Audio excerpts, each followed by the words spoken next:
आणि 24 तारखेला एका बैठकीच्या संदर्भात मी बाहेरगावी असल्यामुळं मला ती लक्षवेधी घेता आली नाही.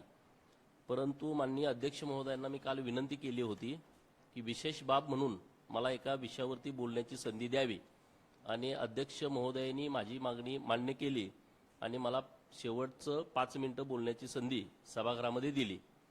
आता हा विषय अत्यंत महत्त्वाचा विषय आहे. मुंबईमध्ये घर असावं असं गावाकडच्या प्रत्येक कष्टकऱ्याला वाटतं.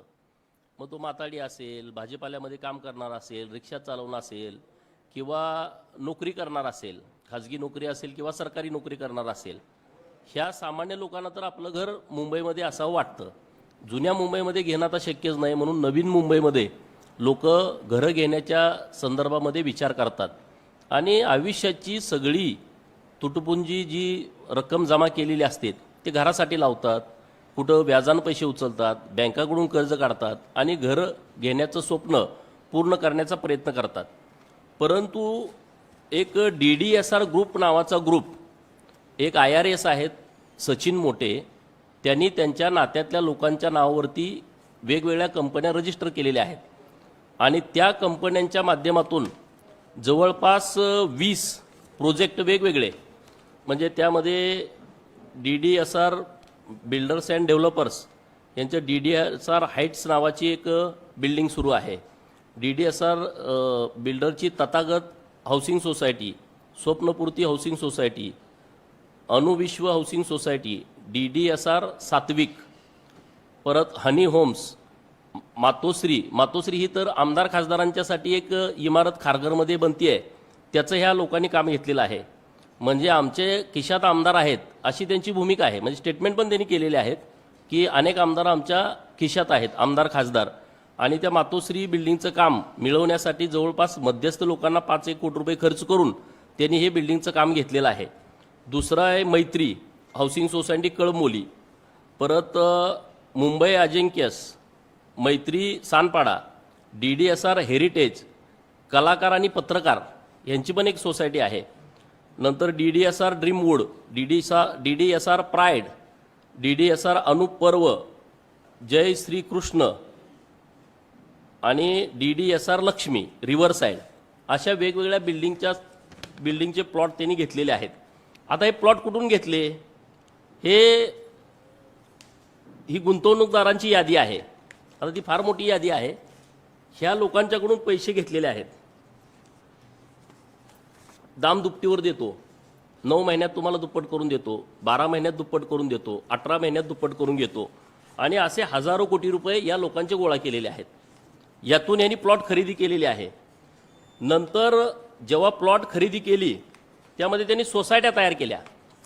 सरकारची तुम्ही फसवणूक कशी करताय? सोसायट्यांना GST लागू होत नाही, सोसायट्यांना स्टॅम्प ड्युटी माफ आहे, आणि म्हणून जवळपास पैसे ह्यांनी सगळे गोळा करून त्यातल्याच काही लोक सभासद करून त्यांच्या नावावरती सोसायट्या फर्म केलेल्या आहेत. हा पहिला गुन्हा आहे की सरकारची शेकडो कोटी रुपयाची GSTची किंवा अन्य करांची फसवणूक या सोसायट्याच्या माध्यमातून केलेल्या आहेत.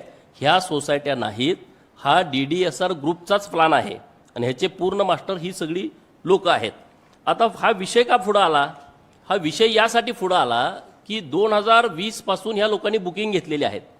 2020 पासून तुम्ही बुकिंग घेताय आणि 2025ला 2026ला त्या लोकांना ताबा द्यायचा शब्द या मंडळीने दिला होता, परंतु आता बिल्डिंगच नाही.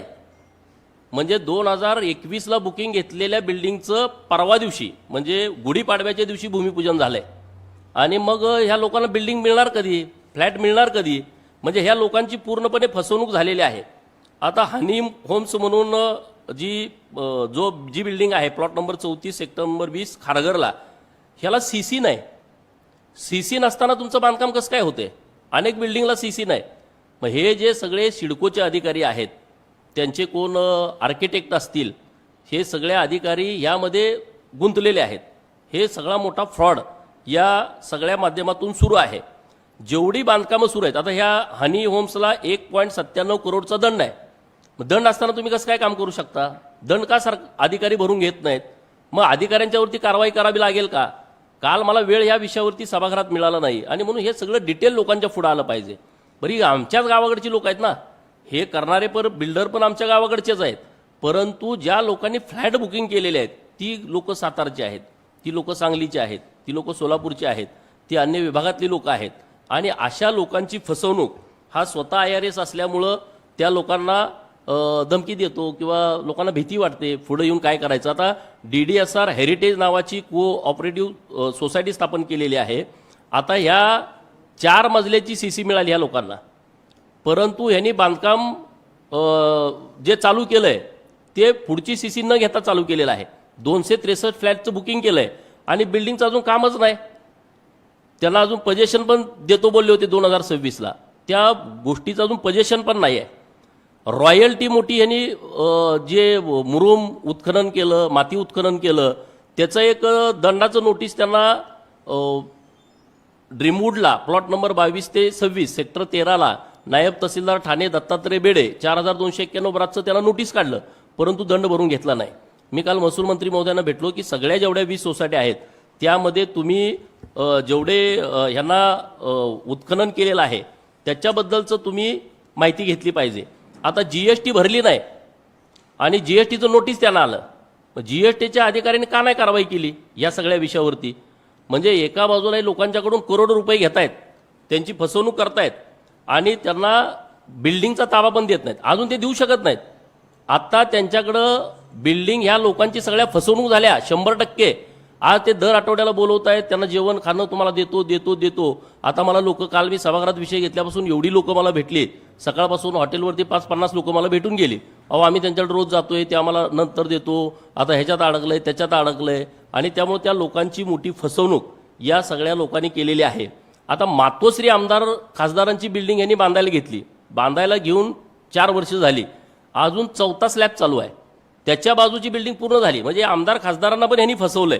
आणि म्हणून मी काल सभागृहात ही मागणी केली की ह्याचा जो म्होरक्या आहे सचिन मोटे, आणि मग त्यांच्यावरती कारवाई होण्याची आवश्यकता आहे. ते तिथं तर रतन टाटाचा फोटो वापरतात. या लाजीरवाणी बाब सगळ्यात ही गोष्ट आहे की या DDSR ऑफिसमध्ये आदरणीय रतन टाटा साहेबांचा फोटो आहे. तुम्ही फसवणूक करताय. जेवढे इन्व्हेस्टर आहेत, म्हणजे आता अशोक खरात जशी फाईल आल्या अशी सचिन मोटेची फाईल येण्याची शक्यता आहे. कारण प्रत्येक इन्व्हेस्टर जे लोक आहेत त्यांचे महिलांच्या बरोबरचे व्हिडिओ तयार करून ठेवलेत ब्लॅकमेल करण्याच्या दृष्टिकोनातून. आणि ही सगळी वस्तुस्थिती आहे. ही वस्तुस्थिती आज ना उद्या सगळी समोर येणार आहे. तत्पूर्वी सरकारनं या सगळ्या बाबीमध्ये, कारण CC न देणं, GST न भरणं, रॉयल्टी न भरणं, कुठल्याही परवानग्या न घेता बिल्डिंगचं काम चालू करणं, लोकांचं बुकिंग घेणं परवानगी नसताना, आणि बुकिंग घेऊन 4-4, 5-5 वर्ष झाल्याच्या नंतर सुद्धा त्यांना फ्लॅटचा ताबा न देणं, या संदर्भामध्ये मी काल सभागृहामध्ये मागणी केली होती की सरकारनं या सगळ्या विषयाचा विचार करून सुमोटो यांच्यावरती कारवाई करावी. माननीय मुख्यमंत्री महोदयांना मी धन्यवाद देईन की त्यांनी जॉईंट CP लेवलच्या अधिकाऱ्याच्या माध्यमातून ह्या सगळ्या प्रकरणाची चौकशी करण्याचा शब्द दिलेला आहे. आणि म्हणून आता पुढच्या 4-5 दिवसामध्ये आम्ही हे सगळी डिटेल तक्रार माननीय मुख्यमंत्री महोदयांच्याकडे देतोय. काही तक्रारी आम्ही रितसर दिलेल्या आहेत. ह्या सगळ्या अरे ज्यांच्याकडे चप्पल घालायला नव्हती अशी पोरं 2-2 हजार कोटी येतात कुठून. आज हा जीवन भाई म्हणून आहे, त्याचा नंबर आहे 9619774551. त्याचा दुसरा भाई KP भाई, हा 8691885721. ह्यांनी किमान 1000-1500 कोटी रुपये व्हाईट करून दिलेत त्यांना. कुठल्या आधारे दिले, एवढे पैसे आले कुठून. हवाला करणारी काही लोक आहेत, त्यांच्याकडे शेकडो कोटी रुपये आलेले आहेत, त्यांचे माझ्याकडे नाव आहेत, त्यांचे माझ्याकडे नंबर आहेत. नंतर मोहित कक्कर नावाचा फायनान्सर आहे, त्यांनी मोठं शेकडो कोटी रुपयाचं फायनान्स यांना केलंय. कुठल्या आधारे केलं, कुठल्या बेसवरती केलं. नंतर SBI बँकेच्या कर्ज काढलंय काही लोकांनी आणि त्या लोकांचे हप्ते सुरू आहेत. अरे बिल्डिंगच नाही तर हप्ते कसे काय सुरू. पोलीसमध्ये काम करणारी लोक आहेत, त्यांचे हप्ते सुरू आहेत बिल्डिंगमधले, आणि त्या बिल्डिंगमध्ये अजून बांधकामच नाही सुरू झालं आणि तुम्ही त्याच्यावरती डायरेक्ट त्यांच्या पगारातून पैसे कट करता. म्हणजे हे बँकेची लोकसुद्धा या सगळ्या प्रकरणामध्ये दोषी आहेत. कारण सिडकोचे अधिकारी तर ह्यांना पूर्ण मॅनेज आहेत. सिडकोतले अधिकाऱ्यांची इन्व्हेस्टमेंट आहे, काही IPS, काही IRS, काही IAS यांचं यामध्ये पैसे गुंतलेले आहेत. आणि ते सगळे प्रकरण हळूहळू या सगळ्या विषयात पुढे येतील. आता कलाकार आणि पत्रकार ह्यांनी पण बुकिंग केलेली आहे. एक त्यांची प्लॉट नंबर 13 सेक्टर नंबर 8 पनवेलमध्ये ही सोसायटी आहे. 2023ला काम सुरू आहे. आता नुसता 4था स्लॅब पडला आहे. ताबा देतो देतो देतो म्हणून ते बोलतायत. 2026ला ताबा द्यायचं होतं, आता 2026चा एप्रिल महिना सुरू होतोय आणि अजून त्याचं बांधकाम पण सुरू केलं नाही. म्हणजे त्या बिचाऱ्या पत्रकारांची पण त्यांची फसवणूक केलेली आहे. एजंट लोक जी मोठ्या प्रमाणात त्यांनी इथं बुकिंग दिलेलं आहे. रवीश भाटला आणि अप्रीत भाटला हे जे लोक आहेत ह्यांनी ह्या सगळ्या लोकांची फसवणूक मोठ्या प्रमाणात केलेली आहे. DDSR हेरिटेज आणि DDSR प्राईड ह्या बिल्डिंगच नाहीत आणि त्या शेकडो लोकांचे तुम्ही पैसे घेतलेत, शेकडो लोकांचे पैसे घेतलेत, काम नाही. आता गुढीपाडव्याला या सोसायटीचं काम ह्यांनी सुरू केलं आहे 19 तारखेला आणि त्यामध्ये कुठलीच परवानगी नाही. हे जे सगळे विषय आहेत या विषयाच्या संदर्भामध्ये मी सभागृहात विषय उचलला आहे आणि आता पण आपल्या माध्यमातून ज्या लोकांची फसवणूक झालीत त्यांनी घाबरण्याचं कारण नाही आहे. आता सुमोटो कारवाई होणारच आहे. दहिसरला एक त्याच्या बायकोच्या नावावरती एक प्लॉट आहे म्हणजे ते एजन्सीमध्ये, त्यांना तर 5 वर्ष झालं त्यांची इन्व्हेस्टमेंट घेतली आहे, त्यांना हातवर केला. आता आम्ही तुमचं देऊ शकत नाही. म्हणजे त्या लोकांनी एवढे इन्व्हेस्टमेंट करून सुद्धा त्यांच्या हाताला काही लागणार नाही. असे हे सगळे जे विषय आहेत ते विषय आता रेकॉर्डवरती येण्याची आवश्यकता आहे. बाकीची जी प्रकरणं आहेत, महिलांची फसवणूक करणं, विद्यार्थिनींची फसवणूक करणं, IRS म्हणून त्यांना ब्लॅकमेल करणं, त्यांच्यावरती चुकीच्या पद्धतीनं वागणं, हे सगळे विषय समोर येतील. एक अधिकारी आहे माझ्या समाजाचा, क्लास 2 अधिकारी, त्याची बायको पळवून नेऊन पुण्यामध्ये ठेवणं, त्याचा डिवोर्स घेणं, असे सगळे विषय आहेत. ते मी यथावश्यक पुढच्या काळामध्ये ते सगळे विषय काढेन. परंतु आता लोकांची, गरीब लोकांची मोठी फसवणूक झाल्यामुळं ह्याच्यावरती कारवाई करावी आणि हा दर दिवशी DDSRमध्ये येतो. आता म्हणजे माझा काय संबंध आहे, मी रेकॉर्डवरती नाही, तर ह्याची सगळी तपासणी झाली पाहिजे. ह्यांचे सगळे कॉल रेकॉर्डिंग, ह्यांचे व्हॉट्सअप कॉलिंग, ह्यांचे DDSRमध्ये किती वेळा ते आले, किती लोकांनी त्यांच्यामुळं इथं प्लॉट बुकिंग केलेलं आहे, इन्व्हेस्टमेंट केलेलं आहे, हे सगळं पुढे येण्याची आवश्यकता आहे आणि त्यासाठी मी स्वतः ह्या सगळ्या गोष्टीचा पाठपुरावा करतोय.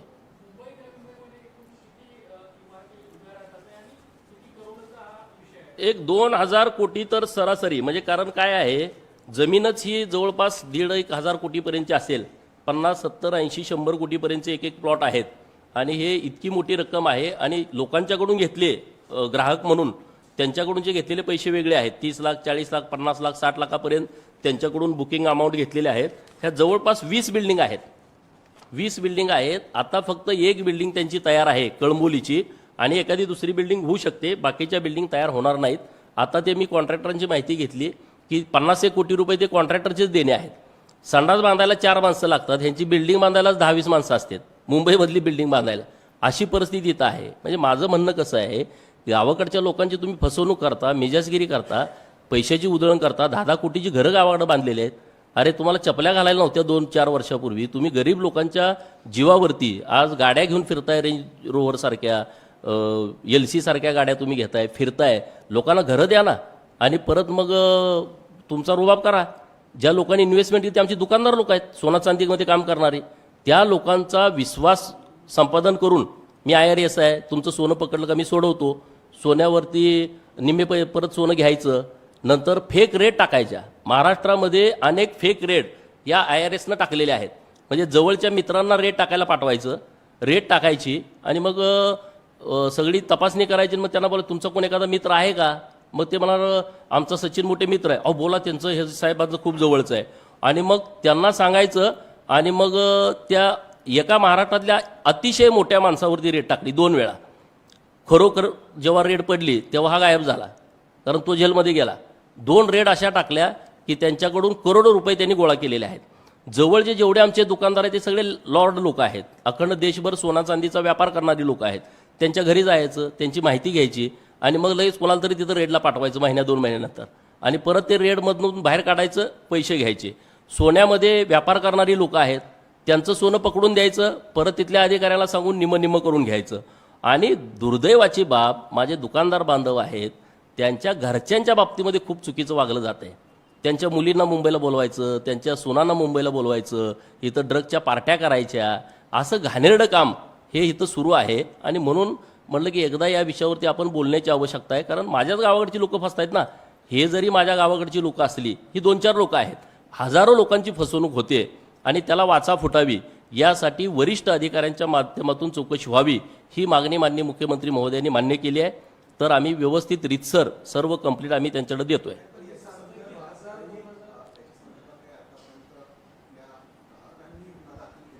नाही, ग्राहक जेव्हा गुन्हा दाखल करायला जातात तेव्हा ही सगळी लोक यांची चेनच तयार झाली आहे. नवी मुंबईमध्ये सगळे अधिकारी यांना फॉर आहेत. अधिकारी तिथं रोज सिडकोमध्ये कमी आणि ह्यांच्या ऑफिसला जास्त. मी इथं एखादी नुसती माहिती दिली का लगेच दुसऱ्या मिनिटाला त्यांच्या व्हॉट्सअपला असते. पण ही सगळी चेन तयार झाली आहे. आणि त्यामुळं म्हणून मी सभागृहात मागणी अशी केली की ह्याची चौकशी सुमोटोच लावा. लोक तर तक्रार द्यायला येतील. आता माझ्याकडे अनेक लोक आलेले आहेत. राहिलेल्या लोकांना माझी विनंती आहे की पुढच्या 8 दिवसात 15 दिवसात तुमचा फ्लॅट कुठं आहे त्यांच्याकडून घ्या. हवेतले फ्लॅट विकतायत हे हवेतले. ज्यांना दुप्पट पैसे देतो म्हणले होते त्यांना आता मध्ये तुमचं दुप्पट झालं तर 11व्या मजल्यावरचा फ्लॅट घ्या. अरे मजलाच तयार नाही तर 11व्या मजल्यावरचा फ्लॅट कुठला घ्या. 22व्या मजल्यावरचा फ्लॅट घ्या. अरे मजला अजून तुमचा खड्डाच काढला नाही आणि तुम्ही 22व्या मजल्यावरचा फ्लॅट विकताय. म्हणजे या महाराष्ट्रात अशी जर फसवणूक होणार असेल तर आम्ही या विषयावरती बोलणं आवश्यक आहे. आणि म्हणून हे सगळं रेकॉर्ड म्हणजे एक ना एक फ्लॅट धारकाचं नाव माझ्याकडे आहे आणि ती सगळी गरीब लोक आहेत, इन्व्हेस्ट करणाऱ्या लोकांची नाव आहेत. तर हे सगळं प्रकरण पुढे येण्याच्या दृष्टिकोनातून मी स्वतः याचा पाठपुरावा करतो.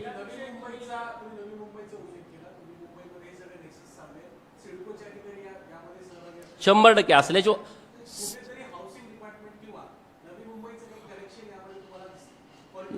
हे बघा असू शकतं. हा पॉलिटिक्समध्येच आहे ना.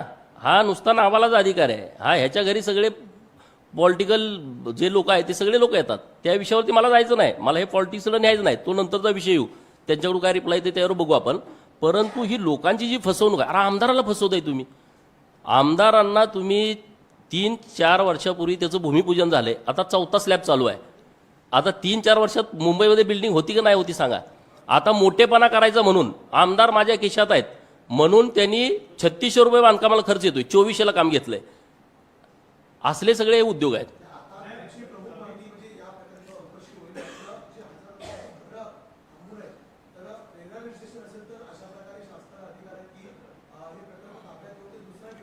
नाही, हे सगळं आता मी पुढच्या 5-6 दिवसामध्ये प्रत्येक प्रोजेक्ट वाईज आम्ही तक्रार तयार करतोय.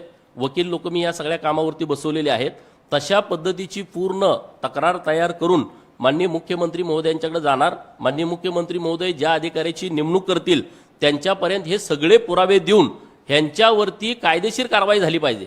रॉयल्टी बुडवणं, GST बुडवणं, CC नसताना बांधकाम करणं, OC नसताना लोकांना ताबा देणं, हे जे सगळे प्रकार आहेत हे सगळे प्रकार सरकारच्या नियमाच्या उल्लंघन करणारे आहेत. किंवा तुमचे स्वतःचे प्लॉट असताना तुम्ही सोसायटी फर्म करणं आणि सरकारच्या कराची फसवणूक करणं याचाही गुन्हा वेगळा दाखल होण्याची आवश्यकता आहे. आणि हे सगळं प्रकरण सरकारने अतिशय सिरियस घेतलेलं आहे आणि यांच्यावरती गुन्हे दाखल होणार. यातून कुणाला सुटका होणार नाही. ह्यांनी काय केलंय, ह्यांनी तिथं मोठेपणा असा केलाय. पैसे लोकांचे आहेत. 70 कोटीचा प्लॉट कॉम्पिटिशनमध्ये 100 कोटीला घ्यायचा आणि तिकडं विक्री करताना 1 कोटीचा फ्लॅट तुम्हाला मी 70 लाखात देतो, 60 लाखात देतो, बुकिंग घ्यायचं. स्वस्त फ्लॅट देतो असं सांगून लोकांचं बुकिंग घेतलंय आणि त्यामुळं लोकांनी मोठ्या प्रमाणात बुकिंग यांच्याकडे केलेलं आहे आणि त्यामुळे त्यांची फसवणूक होते.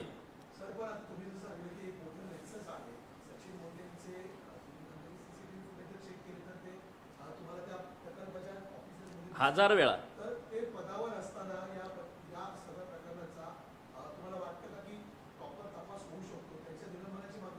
तो निलंबित होईल. प्रकरण खूप येणार आहेत. ह्याच्यावरच नाही अनेक कांड येणार आहेत. महाराष्ट्र हादरल अशा पद्धतीची प्रकरणं आहेत. हा अशोक खरात विरात लोक विसरून जातील. हे विषय डोक्यात ठेवणार नाहीत. अशा पद्धतीची काळी कृती आहेत आणि ते पुढच्या आठवड्यात 15 दिवसात पुढे येतील. दिली ना मी.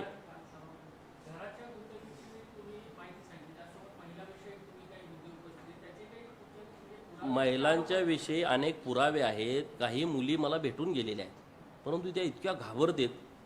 MPSC करणाऱ्या मुली, UPSC करणाऱ्या मुली तुमच्याबरोबर लग्न करतो, तुमच्याबरोबर अमुक करतो, तमुक करतो.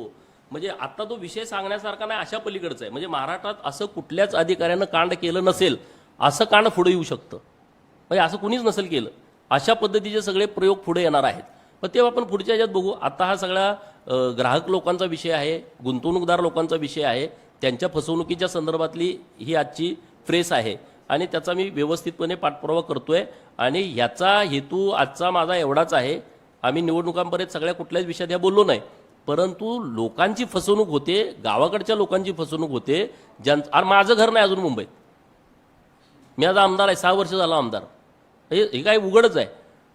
जर एखादा आमदार मुंबईत घर घेऊ शकत नाही आणि सामान्य माणूस तो कसा घेत असेल, किती वाईट परिस्थितीतून तो बुकिंग करत असेल.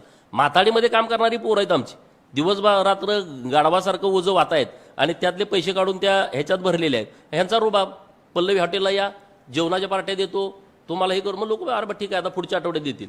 अजून 5-6 वर्ष यांना घरच मिळू शकत नाही.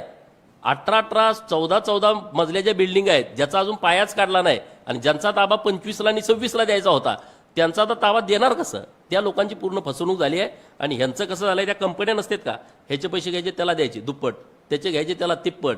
आता ह्यांच्याकडे इन्व्हेस्टर लोक जे आहेत त्यांच्या पूर्ण लक्षात आलेलं आहे की आपल्या पैशावरती हे सगळा डामडोल करतायत आणि त्यामुळे ह्याची मोठी फसवणूक सगळी केलेली आहे.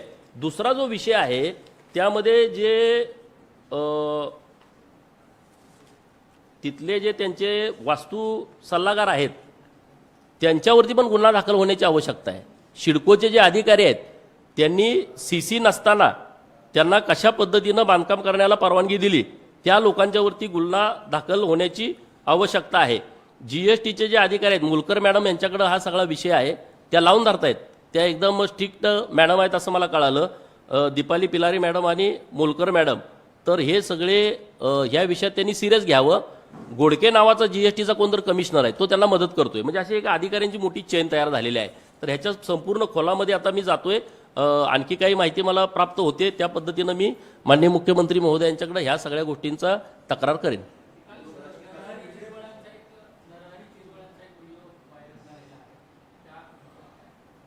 आता हे बघा, AIचा जमाना आहे, जिरवळ साहेब बिचारा गरीब माणूस आहे, नेमकं काय झालंय ते बघायला पाहिजे. तो खरंच त्या व्हिडिओची सत्यता गरीब बिचारा आहे, सत्यता तपासण्याची आवश्यकता आहे. जे काय असेल ते सत्यता तपासून आमचे वरिष्ठ नेते, आता मी आमदार माणूस, मी एवढ्या मोठ्या विषयावरती काय बोलणार, परंतु आता AIचा जमाना काय पण येतोय व्हिडिओमध्ये, त्याचं जरा तपासणी करून त्याच्यावरती वरच्या लोकांनी निर्णय घेतला पाहिजे.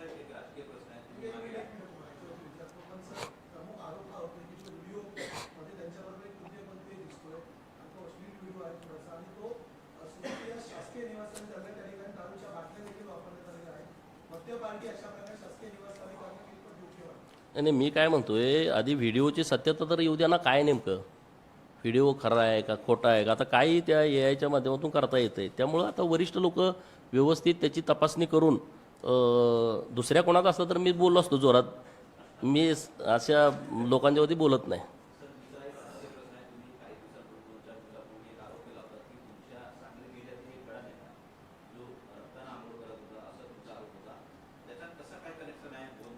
बोललो ना मी त्या विषयावरती.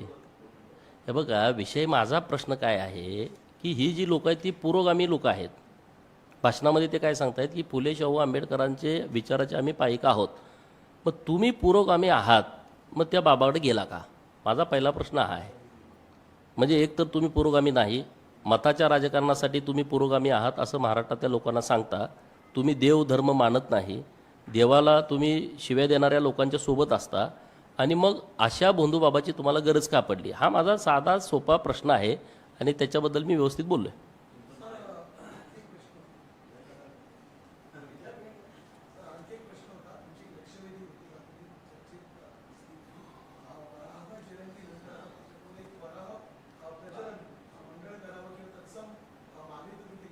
काल माझी 13 नंबरला लक्षवेधी होती रेग्युलर कामकाजामध्ये.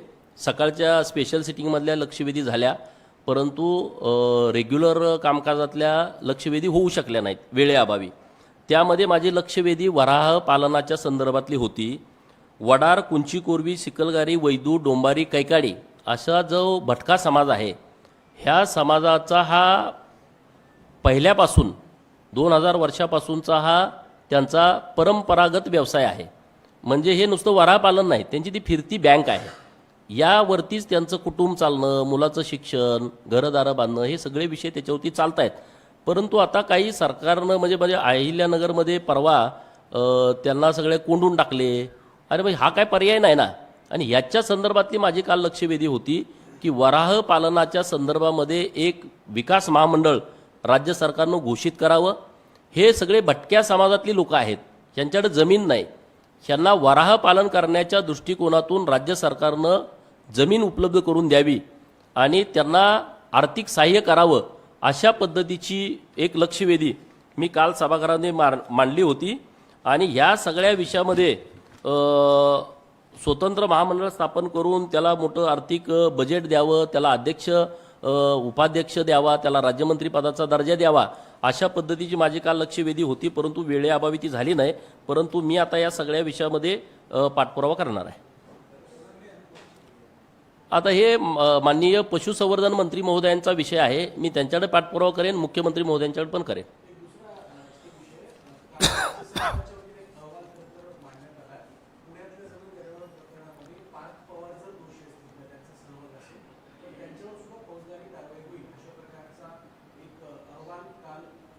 अहवाल काय आला आहे ह्याच्याविषयी मला माहिती नाही. परंतु काल आपल्याच मीडियाच्या माध्यमातून मी बघितलेलं आहे, जे अधिकारी अपॉइंट केले होते त्यांनी हा अहवाल दिलेला आहे आणि जी कोणी रेकॉर्डवरती लोक आहेत त्यांना दोषी धरलेला आहे.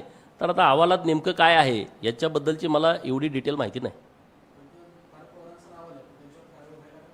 आता अहवालात तर कालच्या अहवालात त्यांचं नाव स्पष्ट नाही असं मी बातमीत वाचलं असेल तर मग ठीक आहे, राज्य सरकार त्यावर योग्य निर्णय घेईल.